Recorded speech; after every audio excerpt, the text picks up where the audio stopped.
একজন দরিদ্র ছোট ছেলে একটি জুতোর দোকানের সামনে দাঁড়িয়েছিল। তার চোখে ক্ষুধা নেই, আছে স্বপ্ন।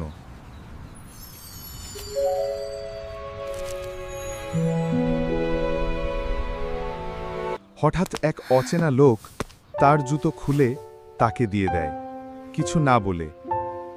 ছেলেটি সেই জুতো পরে হাঁটতে থাকে, তার জীবন বদলায়।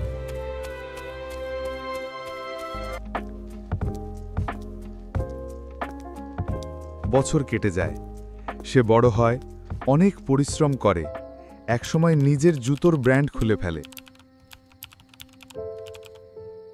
শেষ দৃশ্যে দেখা যায় এক ছোট ছেলেকে সে নিজে গিয়ে জুতো পরিয়ে দিয়ে চলে যাচ্ছে, একেবারে সেই লোকটার মতো যিনি একসময় তাকে দিয়েছিলেন। আমি তখনও জানতাম না, আমি আসলে নিজেকেই সাহায্য করেছিলাম।